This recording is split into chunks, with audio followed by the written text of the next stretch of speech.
प्रभु यीशु मसीह के जलाली और मधुर नाम में आज फिर दिनांक 24 दिसंबर दिन शुक्रवार को हम आप सबका स्वागत करते हैं। आज के दिन के लिए जो वचन है वह लिया गया है लूका रचित सुसमाचार उसका पहला अध्याय उसका 32 पद। वचन इस प्रकार से कहता है, वह महान होगा और परम प्रधान का पुत्र कहलाएगा और प्रभु परमेश्वर उसके पिता दाऊद का सिंहासन उसको देगा।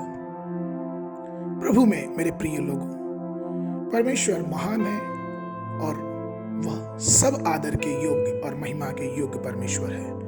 उसकी तुलना हम किसी भी वस्तु से नहीं कर सकते। उसकी तुलना हम संसार में किसी भी अस्तित्व में रहने वाले प्राणियों से, वस्तुओं से नहीं कर सकते, क्योंकि वह अतुलनीय है, वह महान है और वह सबसे महान है। एक बार की बात है कि एक महान बॉक्सिंग चैंपियन था और उस जमाने में उसने सारे प्रतियोगिता में विजय प्राप्त की।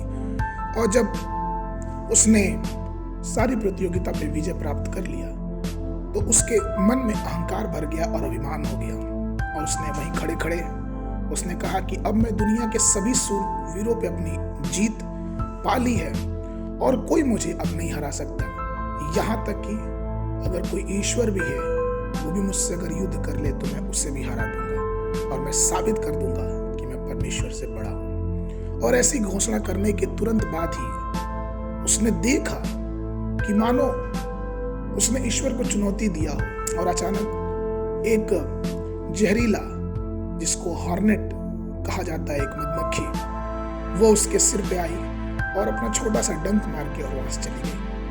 और वो इतनी जहरीली मधुमक्खी थी हॉर्नेट कि उसके जैसे उसने उसके सिर पे डंक मारा वो तुरंत उसका जहर उसके शरीर में फैल गया और लोग तालियां बजा रहे हैं और कुछ ही मिनट में वो उन्हीं लोग के सामने गिर के मर गया।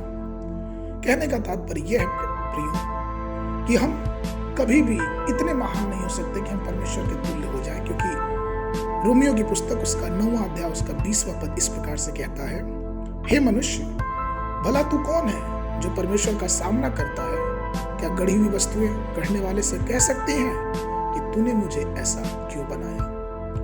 हम परमेश्वर की सृष्टि हैं, हम उसकी हस्तकला हैं और वो हमारा प्रभु है। उसका राज्य हमारे जीवनों पे चलता है। इसलिए तो इब्रानियों की पुस्तक उसका पहला अध्याय उसका 6वें पद में लिखा है, परंतु जब वह पहिलौठों को फिर जगत में लाता है तो वह कहता है, और जब पहिलौठों को जगत में फिर लाता है तो वो कहता है कि परमेश्वर के सब स्वर्गदूत उसे दंडवत करें। अर्थात ईश्वर जब मनुष्य रूप धर के इस धरती पे आया तो उसने अपने आप को ही इतना विनम्र कर दिया कि उसने अपने जीवन को मनुष्य की सेवा के लिए समर्पित कर दिया। उसने अपने जीवन को इतना शून्य कर दिया कि इब्रानियों की पुस्तक में अगर हम पढ़ते जाएंगे तो हमें मिलता है कि हर एक अध्याय प्रभु यीशु मसीह को हर एक दासों से, परमेश्वर के भविष्यवक्ताओं से उनको बड़ा दर्शाता है। वो सिर्फ इसलिए क्योंकि उसने अपने आप को छोटा किया। इसलिए